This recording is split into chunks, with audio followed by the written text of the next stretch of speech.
Welcome to Psychology the Daf. We are in Gemara Pesachim, Daf Kuf Yud Tes. Why are there so many aspects of the Torah that are non-explicit and they require rabbinic interpretation? The Torah Shabbal Peh, the oral Torah, to tell us what's going on. What's the function of that? Is this due to our inadequacy to understand and transmit the truths of the tradition, or is it somehow by design? Now, the Gemara Amud Aleph discusses the concept of Hashem taking pride in his children winning over him. Moshe somehow convinces Hashem to relent from destroying the Jewish people after the sin of the golden calf. And the idiom that is used is Nitzchuni Bonai, that my children have won over me. This idiom is also used by the Gemara in Bav Metzia on Daf Nun Testament Beis when describing the great debate of the oven of Achnoi. Now, in that particular machlokas between the sages and Rabbi Elazar summoned all kinds of miracles and signs from heaven to show that he is correct. And despite all those miracles occurring, Rabbi Yeshua declared that the halacha is in accordance with the majority and the Torah is not in heaven. God's reaction was described at that time as Nitzchuni Bonai, my children have won over me. As we might imagine, a proud father who feels this nachas when his son wins him over in a game of chess. It's notable, though, that the same exact language is used by Moshe convincing Hashem to relent by the Chet Egel and by the case of the Achnoi debate. Rabbeinu Chananel and Shita Mekubetzes Bamitzia and Testament Beis notes the similarity of Lashon, but he does not elaborate. The question for us is, what is the link between these two events?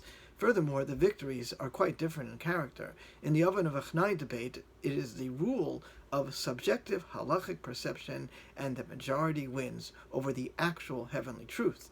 That is the victory in that case. In the case of the golden calf, Moshe caused a victory by manifestation of God's mercy over God's judgment, midas harachmim over midas adin. In order to understand this, it is necessary to understand the relationship between the oral Torah and the written Torah. The written Torah can be seen as the divine word and strict expression of the divine will.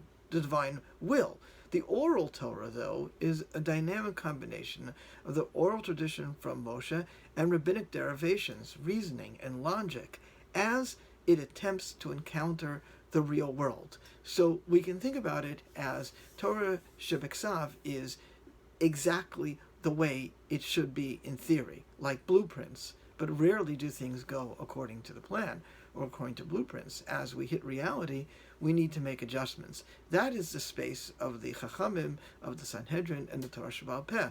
Thus, Rav Tzadok and Pri Tzadok Shvuas, Perek Zayin, section Vav, quoting Zohar Chelak Gimel, Daf Pei Amud Beis, considers the written Torah to be representative of Midas Adin, while the oral Torah is representative of Midas Rachamim, because Midas Rachamim is the adjustment of the real-world circumstances to the strict virtues of the heavenly plan.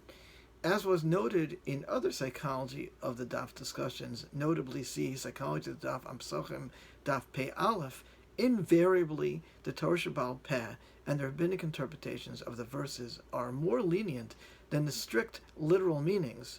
One day I'll make an extensive list, but here are a few. We have ayin tachas ayin, where the verse says eye for an eye, yet Bavakama, Piggle Beis tells us that it's monetary.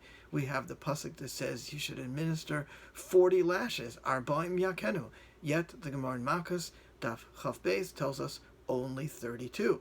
We have the prohibition of Piggle. Now, if you study the literal verses of Piggle, you can find them in Vayikra, Perek Zayin, Pasuk Yud Ches.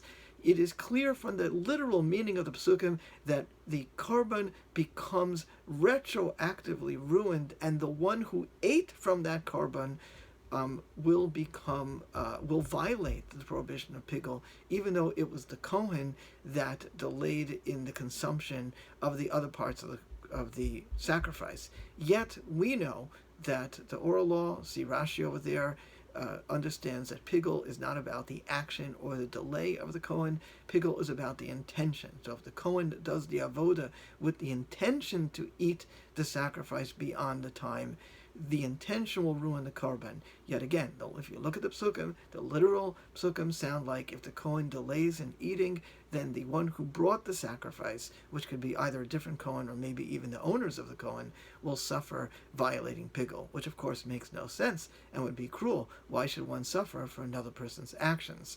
Then we have the famous Pasuk in the beginning of last week's Parsha, Vayikra, Perak Lamed Hey Pasuk Gimel, Lo Sivaru Eish B'chol Moshvo Seichem B'yom HaShabbos. Literally, that says that you shall not burn a fire in all your dwellings, which would imply that we're not allowed to have fires at all on Shabbos. Yet we know that's not how we learn. We learn you're not allowed to cook on Shabbos, but you can leave pre-existing fires on. Or you have the pasuk in Dvarim, Chaf Hey Pasuk Yud Beis, Bekatzosa es kapo lo sachos. The verse is quite strong. You shall cut her hand off and have no mercy, which is understood, again, as monetary compensation, not corporal retribution. See Bava Kama Daf Kav Ches.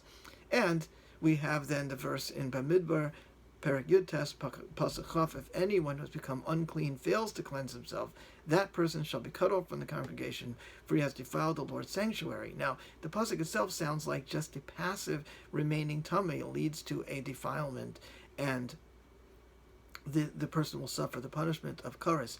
Yet, the Gemara in Shavuos, Daf Tesayin Beis, explains this is a prohibition of entering into the Beis Mikdash or into the Azara, into the courtyard while tamei. Yet there's no prohibition of just remaining tamei without taking any action. Knowing this, we can now understand the connection, because by the golden calf, Moshe recruited the Midas HaRachamim to overcome the Midas Hadin. In the Oven of Achnoi dispute, Rabbi Yeshua's stand against all the miraculous interventions was a victory then of Torsional Path and the Torah not being in heaven.